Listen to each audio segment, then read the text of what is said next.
Good morning friends. कालच्या लेक्चरमध्ये आपण स्टेट ऑफ मॅटर बघितलं होतं. नंतर सॉलिड बद्दल थोडीफार माहिती बघितली होती, लिक्विड बद्दल थोडीफार माहिती बघितली होती आणि नंतर गॅसेस बद्दल थोडीफार माहिती बघितली होती. नंतर आपण गॅसेस, सॉलिड आणि लिक्विडवर टेम्परेचरचा इफेक्ट कशा प्रमाणात होतो ते सुद्धा आपण चांगल्या पद्धतीनं बघितलं होतं.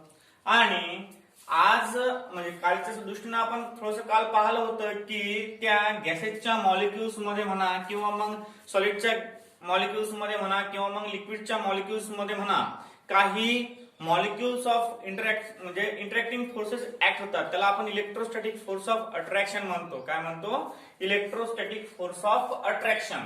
ते इलेक्ट्रोस्टॅटिक फोर्स ऑफ अट्रॅक्शन बद्दल आपण पाहत असताना काल आपण 4 टाइपचे इलेक्ट्रोस्टॅटिक फोर्स ऑफ अट्रॅक्शन बघितले होते.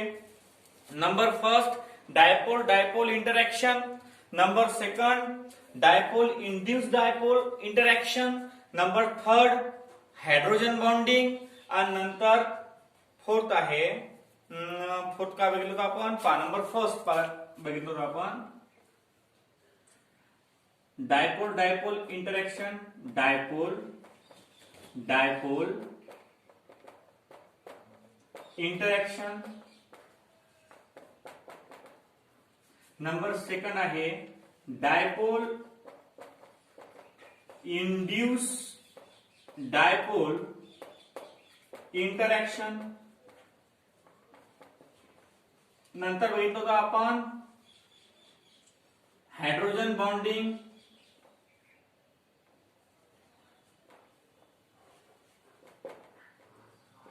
आणि नंबर फोर्थ आहे लंडन फोर्सेस किंवा लंडन फोर्सेस ऑफ इंटरॅक्शन. अशा प्रकारचे 4 कन्सेप्ट आहेत आपल्या जवळ. एक आहे डायपोल डायपोल इंटरॅक्शन, एक आहे डायपोल इंड्यूस्ड डायपोल इंटरॅक्शन, एक आहे हायड्रोजन बॉन्डिंग आणि एक आहे लंडन फोर्सेस. आता वन बाय वन आपण जर स्टडी करू. What is a mean by dipole dipole interaction. आता डायपोल डायपोल इंटरॅक्शन म्हणण्याच्या वेळेतच आपल्याला 2 प्रकारचे, एक आयन डायपोल आहे वाटते, एक आहे आयन डायपोल म्हणजे dipole induce dipole, ion dipole. 5 जण आहेत ते. एक आयन डायपोल इंटरॅक्शन आहे. कोणता आहे? एक ion dipole interaction. Number 5 ion dipole interaction. बघा आता हे 5च्या पाठी आपण 1/1 पाहू, म्हणजे 1 by 1 पाहू. त्याच्यामध्ये काय आहे? फर्स्ट मध्ये कोणत्या फोर्सेस आहेत पहा, लक्ष द्या. आता डायपोल डायपोल, आता हे इंटरॅक्शन आहे. इंटरॅक्शन म्हणजे अट्रॅक्शन. अट्रॅक्शन म्हणजे काय होते की एक मॉलिक्यूल दुसऱ्या मॉलिक्यूल सोबत अट्रॅक्ट होते, त्याला आपण इंटरॅक्शन असं म्हणतो. काय म्हणतो आपण? इंटरॅक्शन. आता डायपोल डायपोल इंटरॅक्शन मध्ये दोन्हीही मॉलिक्यूल पोलर असणं आवश्यक आहे. Any two molecules which are polar in nature.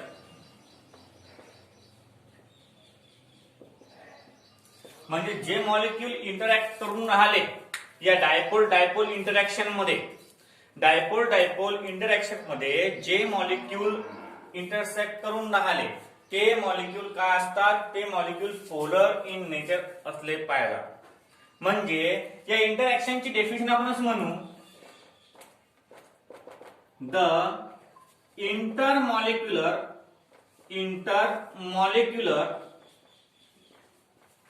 attraction between two polar molecules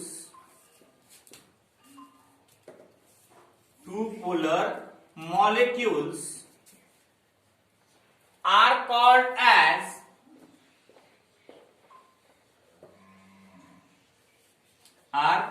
as dipole dipole interaction.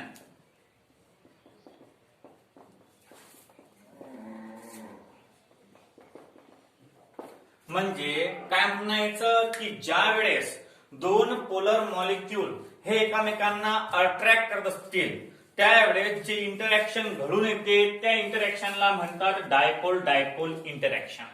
When two polar molecules are attract each other, then the interaction take place. That interaction is called as dipole dipole interaction. त्या इंटरॅक्शनला काय म्हणतात? Dipole dipole interaction असं म्हणतात. पहा, the intermolecular attraction between two polar molecules are called as dipole dipole interaction. आता आपण सुरुवातीपासून एकच कंपाऊंड बघून राहिलो, तो म्हणजे कोणता? Polar molecules. म्हणजे what is mean by polar molecule? Polar molecule म्हणजे काय? लक्ष द्या. आता पोलर मॉलिक्यूल म्हणजे अशा प्रकारचे मॉलिक्यूल्स की जे पोल निर्माण करतात. आता what is mean by poles? Poles means ions. म्हणजे अशा प्रकारचे मॉलिक्यूल की जे आयन्स तयार करतात. आता आयन्स तयार करणं म्हणजे जे मॉलिक्यूल पाण्यामध्ये किंवा एखाद्या सॉल्व्हंट मध्ये टाकले असतात ते मॉलिक्यूल्स काय तयार करतात? ते मॉलिक्यूल्स दोन प्रकारचे आयन्स तयार करतात. एक त्यातला कॅटायन असते आणि एक त्यातला एनायन असतो. अशा प्रकारच्या कंपाऊंडला पोलर मॉलिक्यूल असं म्हणतात. म्हणजे पोलर मॉलिक्यूलची डेफिनेशन काय होणार? Polar molecule when the substance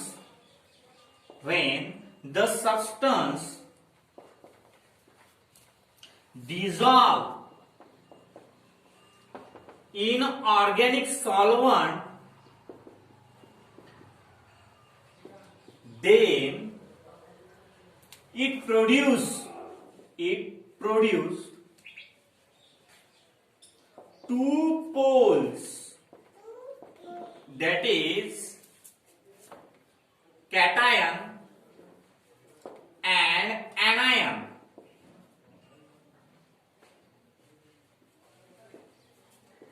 That substance is called as polar molecule. Polar molecule म्हणजे एक अशा प्रकारचा कन्सेप्ट आहे. पाहता अशा प्रकारचा कन्सेप्ट आहे हा polar molecules. When the substance dissolve in organic solvent, ज्या वेळेस एखादा सबस्टन्स हा कोणत्याही ऑर्गॅनिक सॉल्व्हंट मध्ये डिझॉल्व झाला. एक्झाम्पल आपण बेस्ट घेऊ थोडस. Example NaCl. When the NaCl dissolve in the water, ज्यावेळेस NaCl हा कंपाऊंड वॉटर मध्ये डिझॉल्व होतो, it produce two type of ions. हा दोन प्रकारचे आयन्स क्रिएट करतो. एक Na positive and second is a Cl negative. म्हणजे हा टू आयन्स प्रोड्यूस करतो, कॅटायन अँड एनायन. म्हणजेच हा दोन प्रकारचे पोल क्रिएट करतो. One pole Na positive, second pole Cl negative, and that type of molecule are called as polar molecule. अशा प्रकारच्या मॉलिक्यूलला आपण काय म्हणतो? पोलर मॉलिक्यूल म्हणतो. आता बघा, आता या पोलर मॉलिक्यूलच्या डेफिनेशन वरून आपण डायपोल डायपोल इंटरॅक्शनची डेफिनेशन बघू. आता डायपोल डायपोल इंटरॅक्शन म्हणजे any two molecules which are polar in nature. म्हणजे हे जे इंटरॅक्शन आहे ते इंटरॅक्शन कोणत्याही दोन मॉलिक्यूल मधलं इंटरॅक्शन आहे आणि ते मॉलिक्यूल्स पोलर असणं गरजेचं आहे. काय आहे? ते मॉलिक्यूल पोलर असणं गरजेचं आहे. लक्ष द्या. आता डेफिनेशन कशी तयार झाली, कशी क्रिएट झाली याची, म्हणजे कोणाची? डायपोल डायपोल इंटरॅक्शनची. द इंटरमॉलिक्युलर अट्रॅक्शन किंवा intermolecular force of attraction, force of attraction between two polar molecules. म्हणजे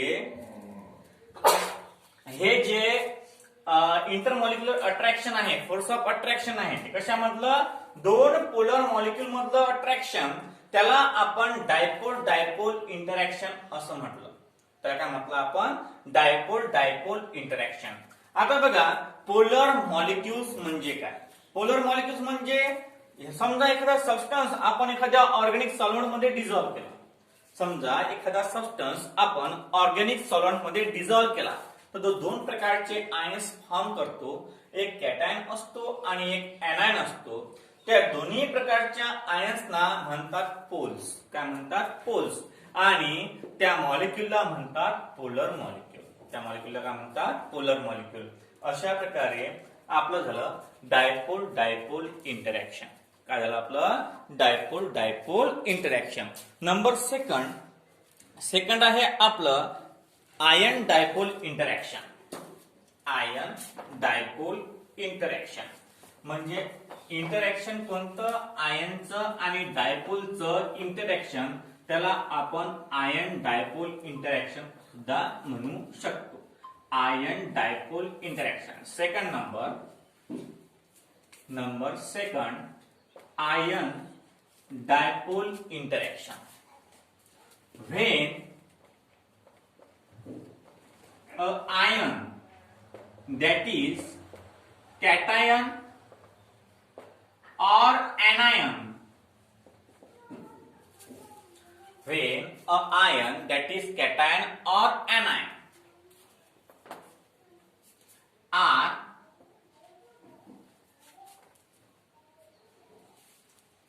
interact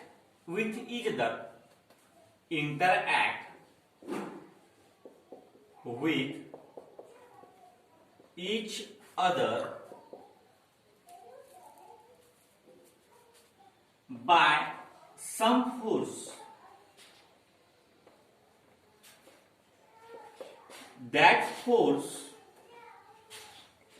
of attraction is called as ion dipole interaction.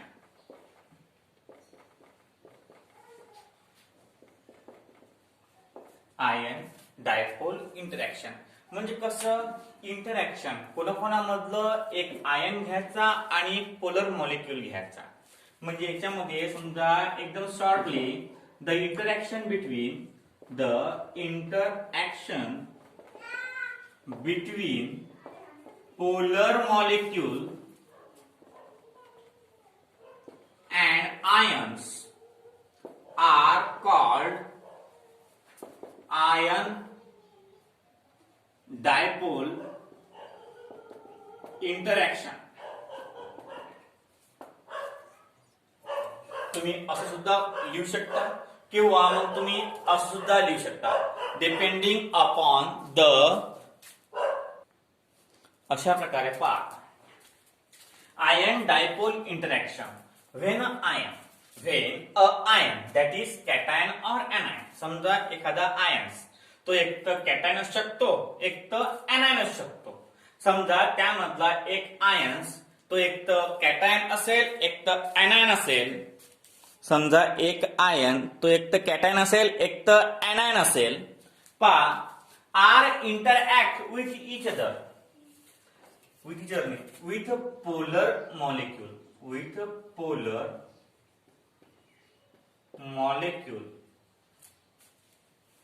by some force लक्ष द्या. when a ion that is cation or anion are interact. when some ion कोणता ion असेल तो एक तर cation असेल एक तर एनायन असेल. Are interact with polar molecule. एखादा आयन पोलर मॉलिक्युल सोबत इंटरॅक्ट करून राहिला एखाद्या फोर्समुळे. बाय सम फोर्स म्हणजे या फोर्समुळे आयन आणि पोलर मॉलिक्युल हे इंटरॅक्ट होऊन राहिले. दॅट फोर्स ऑफ अट्रॅक्शन जो त्याच्यामधला दोघांमधला फोर्स आहे त्या फोर्सला म्हणतात आयन डायपोल इंटरॅक्शन. त्या फोर्सला काय म्हणतात? Ion dipole interaction. म्हणजे एक आयन्स आणि एक पोलर मॉलिक्युल. समजा आता आपण काय केलं? आपण एक मॉलिक्युल घेतला CuSO4. हे CuSO4 चं साल्ट सोल्युशन आहे. CuSO4 copper sulphate. कॉपर सल्फेटचं साल्ट सोल्युशन मध्ये आपण कॉपर आयन टाकला म्हणजे Cu पॉझिटिव्ह.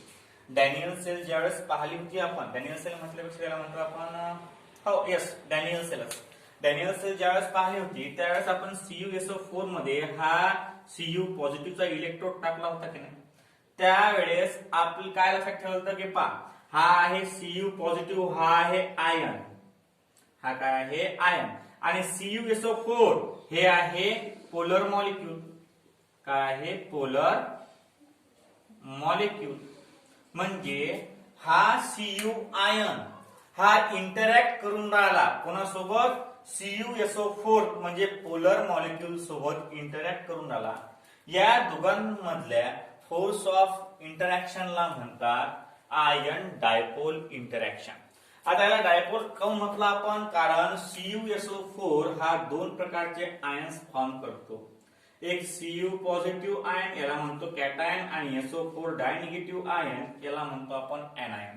मग जो कंपाऊंड दोन प्रकारचे आयन्स दर्शवतो त्याला आपण काय म्हणतो, पोलर मॉलिक्यूल म्हणतो. मग हा Cu पॉझिटिव्ह आयन आहे, हा आयन या पोलर मॉलिक्यूल म्हणजे पोलर मॉलिक्यूल सोबत रिएक्ट होऊन राहिला. मग या दोघांमध्ये जे इंटरॅक्शन फोर्स ऑफ अट्रॅक्शन असणार त्याला आपल्याला म्हणता येईल आयन डायपोल इंटरॅक्शन. बघा, द फोर्स ऑफ किंवा the interaction between polar molecule and ions. The interaction between polar molecules and ions are called as ion dipole interaction. Are called as ion dipole interaction. अशा प्रकारचं ion dipole interaction आहे.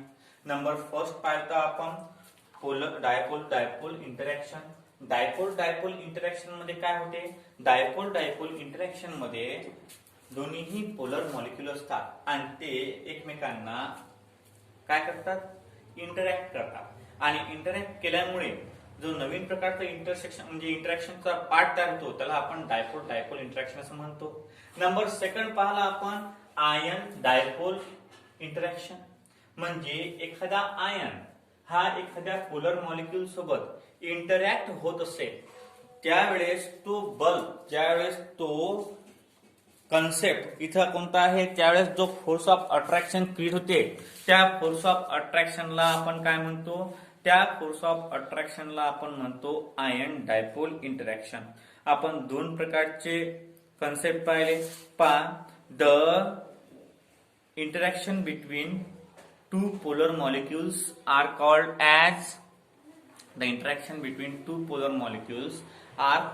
As dipole interaction.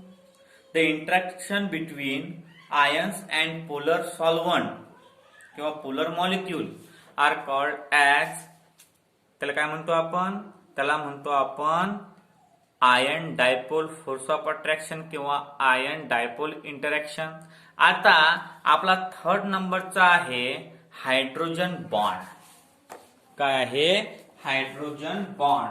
लक्ष द्या, the interaction between two molecules. एकदम easy आणि सरळ definition आहे याची हायड्रोजन बॉन्डिंगची. लक्ष द्या,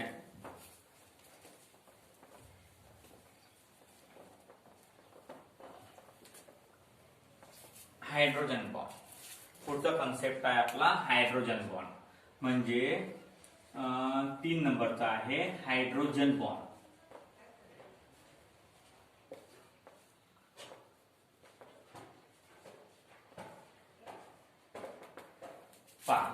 The interaction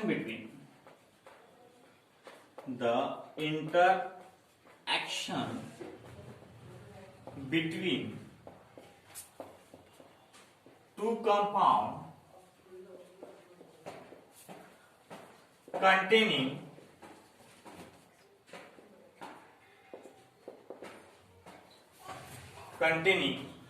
one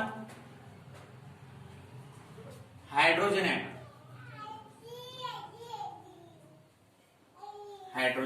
atom are called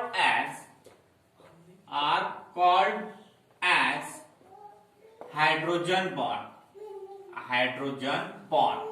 त्याला आपण हायड्रोजन बॉन्ड असं म्हणतो. त्याला काय म्हणतो आपण? Hydrogen bond. द इंटरॅक्शन पहा हायड्रोजन बॉन्डिंग पहा काय त्यातला हायड्रोजन बॉन्डिंग म्हणायला बॉन्डिंग. लक्ष द्या. The interaction between two compounds containing one hydrogen atom are called as hydrogen bonding. आता हायड्रोजन बॉन्डिंग कोणता मॉलिक्यूल दाखवते की ज्यामध्ये हायड्रोजन प्रेझेंट असणार. आता एखाद्या मॉलिक्यूल मध्ये हायड्रोजन प्रेझेंटच नाही आहे तर त्या कंपाऊंडला आपण काय म्हणू की it is not show hydrogen bonding. आणि हायड्रोजन बॉन्डिंग हा कोव्हॅलंट मॉलिक्यूल शो करते. लक्षात ठेवा. हायड्रोजन बॉन्डिंग शो करते कोव्हॅलंट बॉन्ड म्हणजे covalent molecule. The hydrogen bonding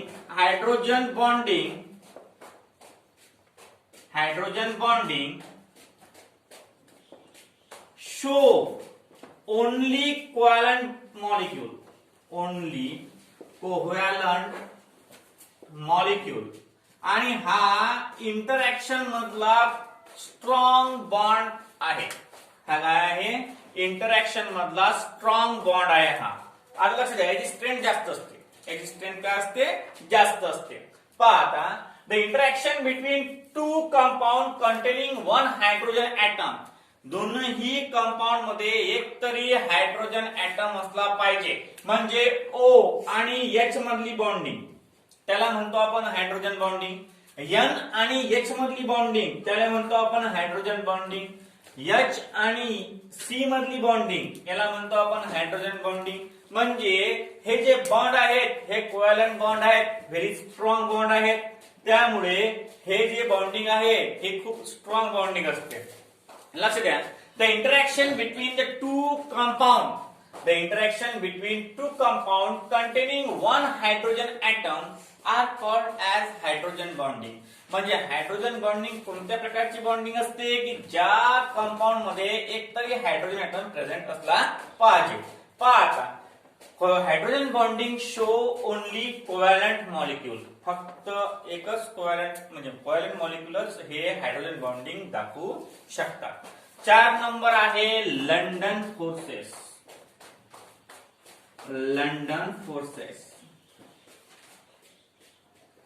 force of attraction मधला सर्वात वीक कन्सेप्ट म्हणजे सर्वात वीक म्हणजे एकदम कमी प्रमाणात अट्रॅक्ट असणारा फोर्सेस की याला आपण कुठूनही काढलं तर निघून जातो. म्हणजे कसं यातलं अट्रॅक्शन एकदम वीकेस्ट असते म्हणजे वीक असते. पहा आता the forces of attraction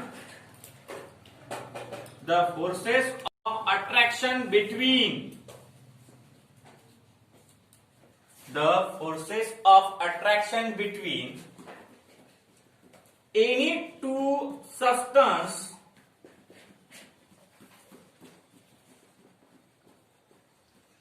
two substance are called van der Waals और लंडन फोर्सेस. याला वंडरवॉल सुद्धा म्हणतात. वंडरवॉल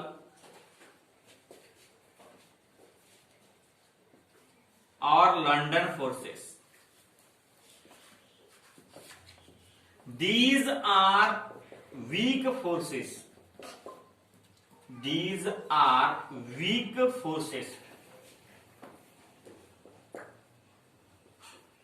हे वीक फोर्सेस असतात. हे काय असतात? वीक फोर्सेस की ज्याच्यापासून कोणत्याच प्रकारचा म्हणजे कोणताही ऍटम आपण तोडू शकतो. याला तोडण्यासाठी खूप कमी फोर्स ऑफ अट्रॅक्शन लागते. मग these are the very weak forces. अशा प्रकारे 4 आपण पाहिले. आता बघ लक्ष द्यायचं. 5 नंबरची आहे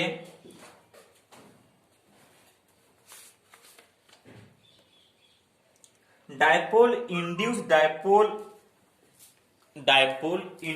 dipole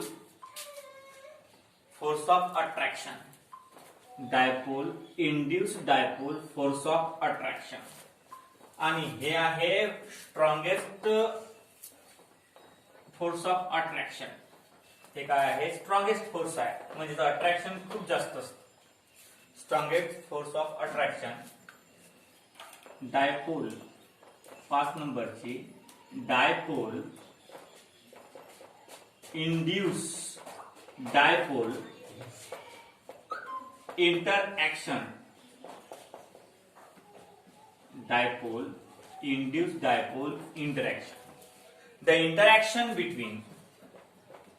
the interaction between polar molecule and non-polar molecule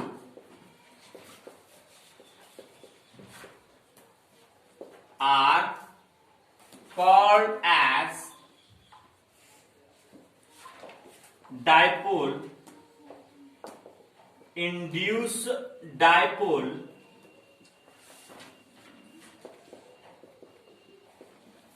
interaction म्हणजे इंटरॅक्शन कशामधलं त्यातला एक मॉलिक्यूल पोलर असला पाहिजे आणि दुसरा मॉलिक्यूल नॉन पोलर असला पाहिजे त्या दोघांमधलं इंटरॅक्शन त्याला आपण म्हणतो dipole induced dipole interaction and these forces are very strong forces these forces are very strong forces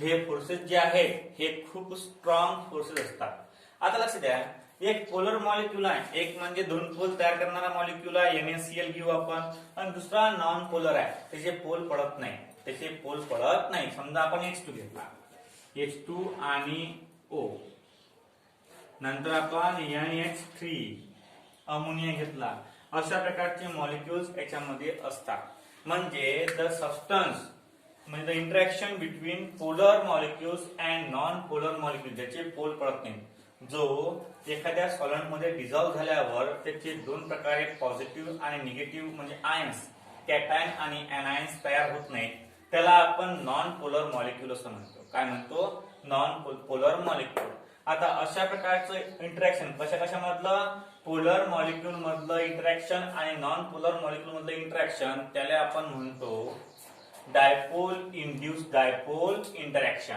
these forces are very strong forces आता ह्या फोर्सेस खूप स्ट्रॉंग असतात तुम्हाला स्ट्रेंथ दिलेल्या आहेत 4 फोर्सेस ऑफ अट्रॅक्शनच्या स्ट्रेंथ दिलेल्या आहेत तुम्हाला चार्ट आहे तुमच्या बुक मध्ये चांगल्या प्रकारचा चार्ट आहे पहा आता चार्ट कसा आहे तो लक्ष द्या स्ट्रेंथ दिलेली आहे तुम्हाला स्ट्रेंथ नंबर फर्स्ट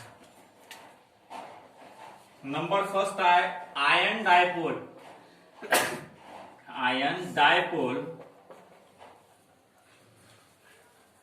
याची स्ट्रेंथ असते 10 to 50 kg per mole नंतर नंबर सेकंड हा आहे डायपोल याची स्ट्रेंथ असते 3 to 4 kg per mole नंतर नंबर 3 आहे लंडन फोर्सेस याचा असते 1 to 10 kg per mole आणि नंबर 4 हायड्रोजन बॉन्ड याचा असते 10 ते 40 किलो जूल पर मोल आणि 5 नंबर आहे डायपोल इंड्यूस्ड डायपोल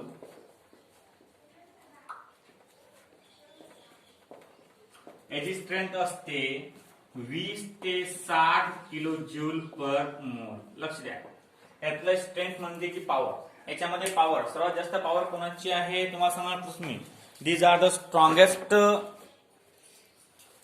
कोणता आहे डायपोल इंड्यूस्ड डायपोल म्हणजे पोलर आणि नॉन पोलर याच्यामधला बॉन्ड पोलर आणि नॉन पोलर मधला याच्यामधला बॉन्ड किती असते 20 ते 60 किलो जूल पर मोल किती असते 20 ते 60 किलो जूल पर मोल अशा प्रकारे आपण 5 कन्सेप्ट पाहिल्या लक्ष द्या नंबर फर्स्ट आयन डायपोल एक आयन आणि एक पोलर मॉलिक्यूल याच्यामध्ये जे इंटरॅक्शन असते त्याला आपण आयन डायपोल इंटरॅक्शन म्हणतो. नंबर सेकंड डायपोल डायपोल दोन पोलर मॉलिक्यूल मधलं इंटरॅक्शन त्याला आपण डायपोल डायपोल म्हणतो. यात दोन्हीही मॉलिक्यूल पोलर असतात. यातला एक आयन असते एक पोलर असते. नंतर लंडन फोर्सेस कोणतेही दोन सबस्टन्स मधलं इंटरॅक्शन त्याला आपण लंडन फोर्सेस म्हणतो. नंतर हायड्रोजन बॉन्ड कंपाऊंड एकतरी एखाद्या कंपाऊंडनं हायड्रोजन दाखवला पाहिजे त्याला आपण हायड्रोजन बॉन्ड म्हणतो. आणि डायपोल इंड्यूस डायपोल म्हणजे याच्यामध्ये एक पोलर मॉलिक्यूल असतो आणि एक नॉन पोलर मॉलिक्यूल असतो त्याला आपण डायपोल इंड्यूस डायपोल असं म्हणतो. आता याची स्ट्रेंथ पहा. आयन डायपोलची 10 ते 50 आहे. डायपोल डायपोलची 3 ते 4 आहे.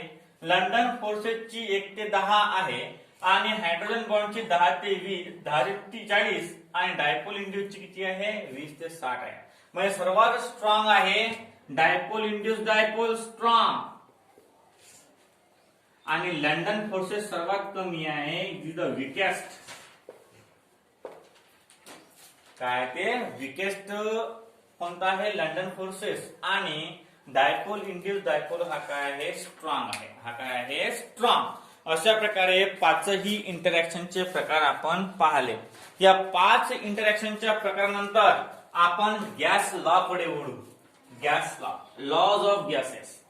Lodge of gases Boyle's law 4 law अजून ॲव्होगॅड्रोज लॉ लिचार्ड क्लिअर्स प्रिन्सिपल्स वगैरे वगैरे सर्व आपल्याजवळ आहे. आता ते आपण उद्याच्या लेक्चर मध्ये बघूया. आजसाठी एवढंच.